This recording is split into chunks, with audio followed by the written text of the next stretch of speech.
حمد و صلات کے بعد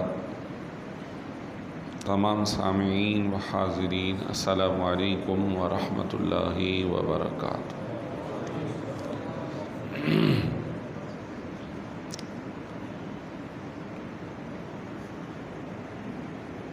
سورہ بینہ 30ویں پارے کی 2 آیتیں تلاوت کی۔ اللہ تبارک و تعالیٰ سے دعا ہے صحیح سننے، سمجھنے، سیکھنے اور اللہ تعالیٰ ہم سب کو عمل کی توفیق عطا فرمائے۔ رجب جسے شہر اللہ، اللہ کا مہینہ کہا گیا، وہ اختتام پر ہے، اور شعبان المعظم جسے نبی رحمت صلی اللہ تعالی علیہ وسلم نے فرمایا میرا مہینہ ہے، اس کا آغاز ہوا چاہتا ہے۔ اس کی بڑی شان ہے جسے سرکار کہہ دے میرا۔ اس میں بڑی شان ہے۔ اس کا اندازہ شاید ہمارے پاس وہ پیمانے نہیں ہیں، یا وہ سوچ یا فکر نہیں۔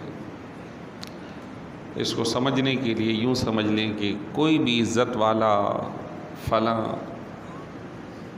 تو ہم کہتے ہیں اپنے آپ کو بڑھانے کے لیے وہ جو صاحب ہے نا، وہ ہمارے دوست ہیں، وہ ہمارے پہچاننے والے ہیں، لیکن عزت اس میں ہے کہ وہ کہہ دے وہ جو ہے نا وہ ہمارا ہے، وہ ہمارا ہے، اس کا ذرا خیال رکھنا۔ عزت اس میں زیادہ۔ امام الانبیاء فرما دے وہ ہمارا ہے۔ کاش کہ ہم غریب، عملی اعتبار سے کمزور ہیں، کوئی ایسی نیکی ہم سے ہو جائے کہ سرکار ہمیں فرما دے کہ ہمارا غلام ہے، اسے چھوڑ دو، اس کے لیے سامان مغفرت مہیا کر دو، بارگاہ الہی میں عرض کر دے میرا غلام ہے، مولا بخش دے، تو میں کہتا ہوں اس سے بڑا کوئی امتیاز اور تمغہ اس دنیا میں نہیں، آخرت میں نہیں۔ امید ہے نبی رحمت صلی اللہ تعالی علیہ وسلم شفاعت فرمائیں تو ہم بھی اس کا حصہ بن جائیں، کہ فرمایا ہے شفاعتی لامتی من اہل الکبائر، میری امت کے جو لوگ گناہ کبیرہ میں مبتلا ہو گئے، میں اللہ کی بارگاہ میں ان کے لیے سفارش کروں گا، مولا تو ان کو بخش دے۔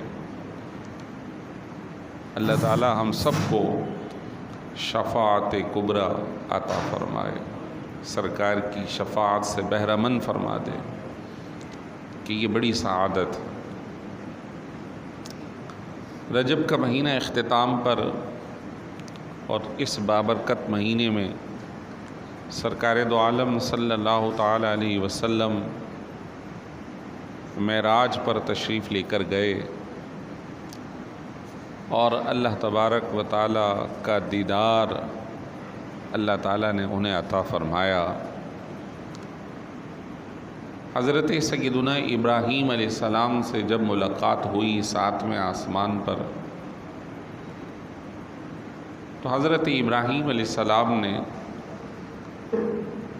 نبی رحمت صلی اللہ تعالی علیہ وسلم کا استقبال بھی فرمایا۔ پھر آپ صلی اللہ علیہ وسلم نے حضور علیہ السلام،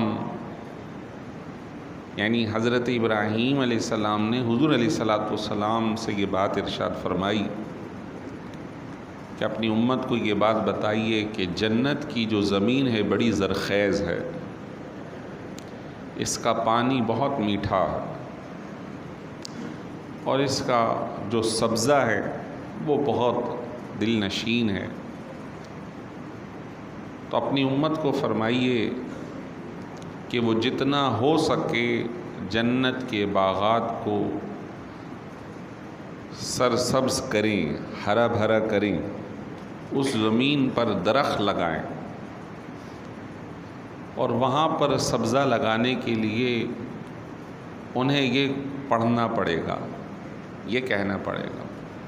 تیسرا کلمہ سبحان اللہ والحمد للہ ولا الہ الا اللہ واللہ اکبر ولا حول ولا قوت الا باللہ، کہ جو یہ کلمہ پڑھ لے اللہ تعالیٰ اس پڑھنے کے بدلے جنت میں اس کے لیے ایک درخت تو لگا دے گا، اس کا سبزہ وہاں بڑھے گا، وہ زمین آباد ہوگی۔ تو معراج کی جو رات تحفے ملے ہیں ان میں سے ایک تحفہ حضرت ابراہیم علیہ السلام نے سرکار صلی اللہ علیہ وسلم کو پیش کرتے ہوئے اس امت کے لیے پیغام بھیجا۔ تو سب پڑھ لیجئے سبحان اللہ والحمد للہ ولا الہ الا اللہ واللہ اکبر ولا حول ولا قوت الا باللہ۔ مختلف دعائیں میں عرض کرتا رہتا ہوں، کبھی تسبیحات پڑھا لیتا ہوں کہ جو کچھ سامنے آ جاتا ہے۔ ویسے تو ہم غافل لوگ ہیں، کم از کم اس محفل کی کچھ برکات ہی ہم لے کر اٹھیں کہ یہ ہمارے لیے مغفرت کا، رحمت کا ذریعہ بن جائے۔ رجب کا مہینہ سرکار دو عالم صلی اللہ تعالیٰ علیہ وسلم نے فرمایا کہ رجب اللہ کا مہینہ، شعبان میرا مہینہ، اور رمضان میری امت کا مہینہ ہے۔ تو رجب کی بھی بہت عزت اور احترام ہے، اور شعبان المعظم جس کی آمد ہے اس کا بھی بڑا نام اور بڑی شان ہے۔ حضرت سیدہ عائشہ صدیقہ طیبہ طاہرہ رضی اللہ تعالی عنہا کسی کام سے حضرت عبداللہ ابن عمر ان کے یہاں گئے تو اس میں کچھ تاخیر ہونے لگی، تو عرض کی کہ مجھے جلدی فارغ کر دیجئے کہ میں سرکار صلی اللہ علیہ وسلم کی مجلس چھوڑ کر آیا ہوں، اور اس میں حضور صحابہ کرام کو شعبان کے بارے میں بتا رہے تھے، تو آپ مجھے جلدی فارغ کر دیجئے، میں جا کر وہاں سیکھنا چاہتا ہوں جو سرکار صحابہ کو بتا رہے ہیں۔ سیدہ عائشہ رضی اللہ تعالی عنہا نے ارشاد فرمایا رکو، میں تمہیں شعبان کے بارے میں ایک حدیث سناؤں جو حضور نے مجھے فرمائی۔ تو حضرت عبداللہ ابن عمر کہتے ہیں میں رک گیا، اور پھر فرمایا کہ 15 شعبان کی ہی رات تھی، تو ازواج کے یہاں ٹھہرنے کی باری میرے یہاں کی تھی۔ حضور ہمارے گھر تشریف لائے، سو گئے، دوران نیند میں نے بستر پہ جب ہاتھ حضور کی طرف کیا تو ان کی جگہ کو خالی پایا۔ اب میرے دل میں خیال یہ آیا کہ حضور شاید میرے یہاں سے نکل کر دوسری زوجہ ماریہ ان کے گھر چلے گئے رضی اللہ تعالی عنہا، وہ بھی ام المومنین خاتون ہیں۔ تو خاتون اگرچہ کہ نبی رحمت صلی اللہ علیہ وسلم کی زوجہ محترمہ ہے، لیکن خیال آیا کہ میری باری ہے، اور یہ محبت کا اظہار ہے کہ ہر زوجہ چاہتی تھی کہ حضور زیادہ وقت مجھے دے۔ یہ آپ کا حسن سلوک تھا، آپ کی محبت تھی جو آپ کی ازواج کے یہاں۔ یہ خیال گزرا تو گھر سے نکلی، رات کا پہر ہے۔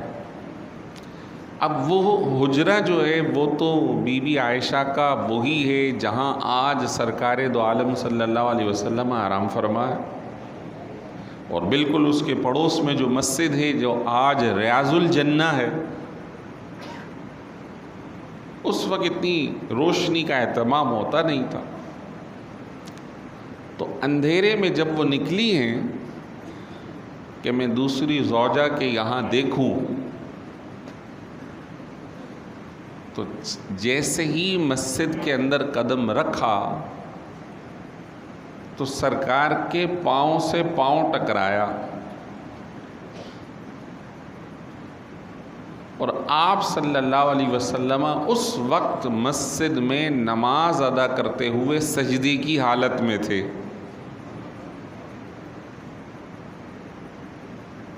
تو کہنے لگی اللہ اکبر، میں کس خیال میں ہوں اور سرکار کس معاملے میں ہے؟ میں کس خیال میں ہوں اور سرکار کس معاملے میں؟ پھر حضور علیہ الصلوۃ والسلام کی جب نماز مکمل ہوئی، بی بی عائشہ ٹھہر گئی. جب نماز مکمل ہو گئی تو عائشہ صدیقہ طیبہ طاہرہ کو فرمایا، کیا تم یہ سمجھتی ہو کہ میں تمہارے ساتھ خیانت کروں گا؟ تو ہو ہی نہیں سکتا، آپ کا وقت ہے تو وہ آپ کا ہے.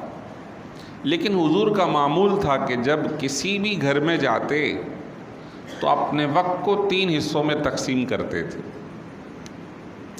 ایک حصہ خصوصی ان اہلیہ کا یا گھر والوں کا، ایک حصہ عبادت کا، اور تیسرا حصہ جو لوگ ملنے آیا کرتے تھے ان کے لیے.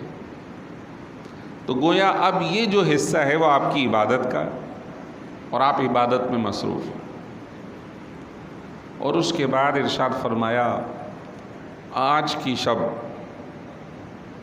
اللہ تبارک و تعالی خصوصی آسمان دنیا پر توجہ فرماتا ہے، اور بنی کلب، عرب کے یہاں ایک قبیلہ تھا کلب، ان کی بہت ساری بکریاں تھیں، ریوڑ تھا. فرمایا آج کی شب بنی کلب کی بکریوں کے بالوں کے برابر اللہ لوگوں کو جہنم سے آزاد فرما دیتا ہے.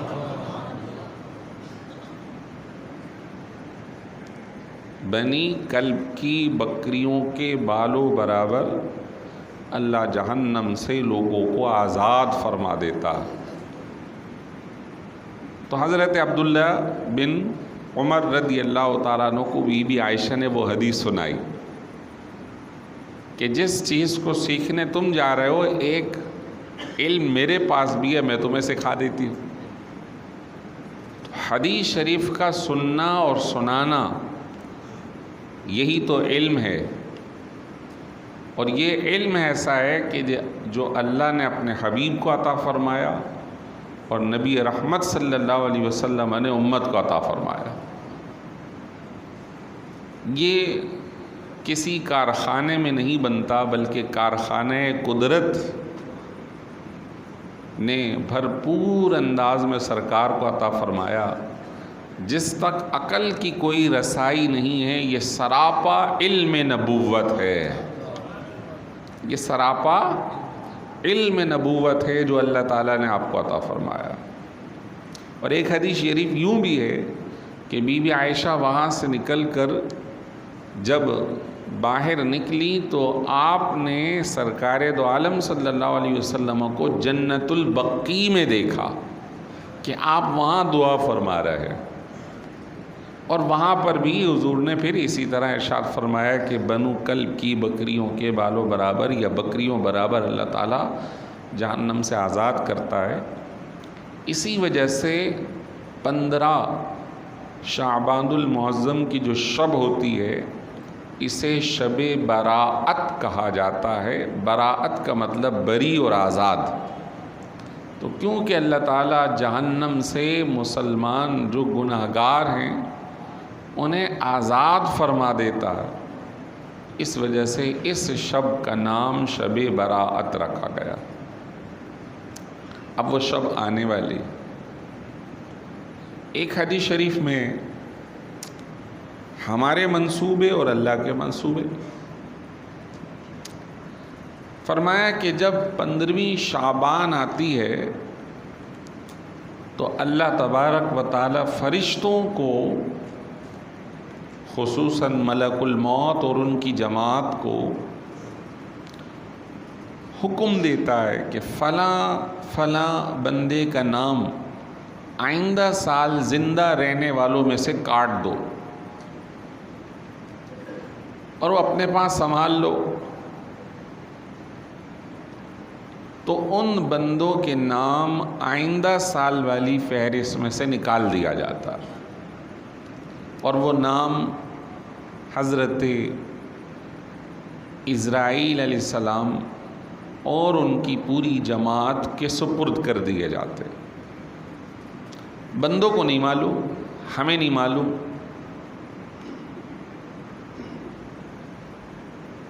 پھر وہ فرشتے اس نام کا، اس کے بارے میں حکم کا انتظار کرتے۔ جب حکم آئے گا تو اگلے سال کے مرحومین میں شامل کرنے کے لیے اس کی روح کو قبض کر لیا جائے گا۔ سرکار فرما رہے ہیں صلی اللہ علیہ وسلم، حتیٰ کہ جس کا نام کاٹا گیا اسے نہیں معلوم ہوتا، اور وہ کھیتی باڑی کر رہا ہوتا ہے، گھر بنوا رہا ہوتا ہے، شادی کے لیے منصوبے بنا رہا ہوتا ہے، شادی کر رہا ہوتا ہے، یعنی خوشیوں میں مبتلا ہے، لیکن اس کا نام اس فہرست سے نکال کر انتقال کر جانے والوں میں لکھ دیا جاتا۔ اسی کو کہا جاتا ہے کہ 15 شعبان کو نامہ اعمال کا رجسٹر تبدیل ہوتا۔ اب ہمیں نہیں معلوم کہ ہم میں سے کون ہیں جو یہ سال بھی پورا کر سکے گا یا نہیں۔ 2-3 سال پہلے کی باتیں، رمضان اور رمضان سے کچھ پہلے جب یہ شدید گرمیاں پڑی تھیں، اس قدر اموات ہوئی تھی کہ جس کی کوئی حد نہیں۔ اسباب کوئی بھی تھے کہ جناب اتنی گرمی پڑ گئی، یہ ہو گیا، وہ ہو گیا، وہ سارے اسباب ہیں، کیونکہ اللہ تعالیٰ نے موت کو سبب کے ساتھ ملا دیا ہے، موت کو سبب کے ساتھ ملا دیا۔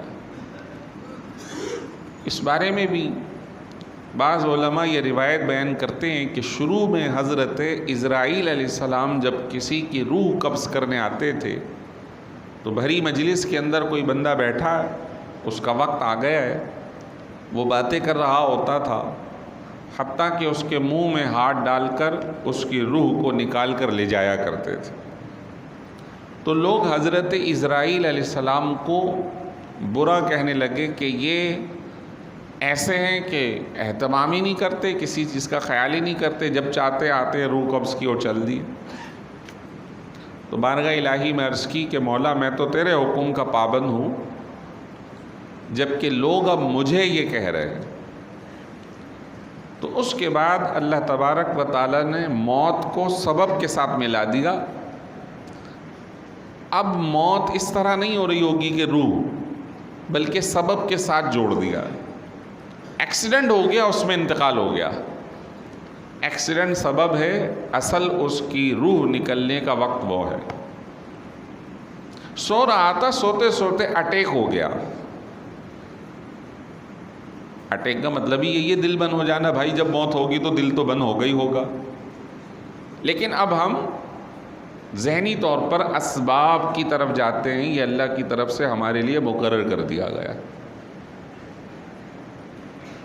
ارے چلتے چلتے ٹھوکر لگی، بندہ انتقال کر گیا۔ ٹھوکر سے کوئی بندہ انتقال کرتا ہے؟ نہیں، لیکن اب بھی ہم یہ کہتے ہیں اس کو ٹھوکر لگی تھی بس، حالانکہ وہ سبب بظاہر نہیں ہوتا موت کا، لیکن اب ہم سبب کی طرف توجہ کرتے ہیں۔ تو سبب سے منسلک کر دیا گیا ہے، لیکن ہماری موت اور حیات کا جو وقت ہے وہ مقرر ہو چکا۔ شعبان المعظم کی آمد ہے، سیدہ طیبہ طاہرہ عائشہ صدیقہ رضی اللہ تعالی عنہ فرماتی ہیں کہ میں نے رسول کریم صلی اللہ علیہ وسلم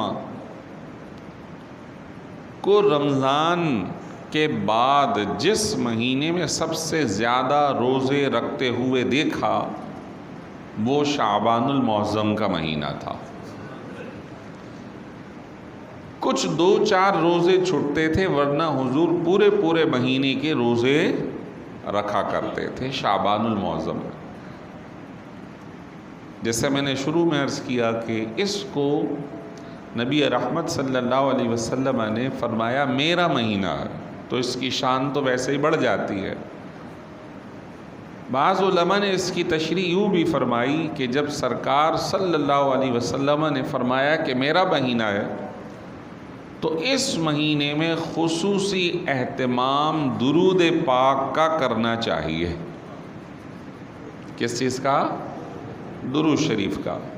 پڑھ لیجیے اللہم صلی علی سیدنا و مولانا محمد معدن الجود والکرم وعلی آلہ و اصحابہ وبارک وسلم صلاۃ و سلام علیک یا سیدی یا رسول اللہ۔ ایک اور مرتبہ پڑھیں اللہم صلی علی سیدنا و مولانا محمد معدن الجود والکرم وعلی آلہ و اصحابہ وبارک وسلم۔ ہمیں نہیں معلوم کہ یہ 15 دن جو باقی ہیں ان میں سے کون پورے کر سکے گا۔ نبی رحمت صلی اللہ تعالی علیہ وسلم دعا مانگا کرتے تھے، اللہم بارک لنا فی رجب و شعبان و بلغنا رمضان۔ اے اللہ ہمیں رجب میں بھی برکت عطا فرما، شعبان میں بھی برکت عطا فرما، اور ہمیں رمضان میں داخل فرما دے۔ تو ہم سب کو بھی دعا مانگنی چاہیے کہ وقت کا تو نہیں معلوم، لیکن دعا تو کر سکتے ہیں، اور بندے کی جو نیت ہو اللہ تعالیٰ اس نیت پر بھی ثواب عطا فرماتا ہے، اگرچہ وہ نہ کر سکے۔ آج سے نیت ہے کہ انشاءاللہ رمضان کے پورے روزے رکھنے ہیں، تراویحیں پڑھنی ہے، تلاوت قرآن کا اہتمام کرنا ہے۔ جب یہ نیت آج سے ہے، اگرچہ کہ وقت ہمارا ختم ہو گیا، پھر بھی اللہ تعالیٰ ثواب ضرور عطا فرمائے گا، ضرور انشاءاللہ عز و جل۔ اللہ کی ذات بڑی بابرکت اور بڑے خزانے لٹانے والی ہے۔ صحیح مسلم شریف کی ایک حدیث مبارک شاید آپ نے سنی ہو، میں نے 1-2 مرتبہ بیان کی، آج پھر بیان کر رہا ہوں۔ سرکار نامدار حضور اکرم صلی اللہ تعالی علیہ وسلم، صحیح مسلم کی حدیث، ارشاد فرمایا کہ اگر لوگوں کو، پوری مخلوق کو ان کے منہ مانگے عطا کر دیا جائے، تمہیں کیا چاہیے؟ وہ کہے مجھے یہ چاہیے، مجھے یہ چاہیے۔ ساری مخلوق کتنی بڑی ہے، سمندر کی مخلوقات الگ ہیں، جنات الگ ہیں، فرشتے الگ ہیں، ان کی کثرت اللہ ہی جانتا ہے۔ فرمایا ساری مخلوق کو ان کی منہ مانگی عطا کر دی جائے، تب بھی اللہ کے خزانوں میں اتنی بھی کمی نہ آئے کہ جتنی سوئی کو سمندر میں ڈال کر نکالیں اور اس کے ناکے پر سمندر کا تھوڑا سا پانی لگا ہو۔ سمجھ رہے ہیں کچھ بات؟ کتنا سمندر ہے اور سوئی کے کونے پہ کتنا آیا؟ بہرحال اتنا تو سمندر میں کم ہوا، اللہ کے خزانے میں اتنی بھی کمی نہ ہو۔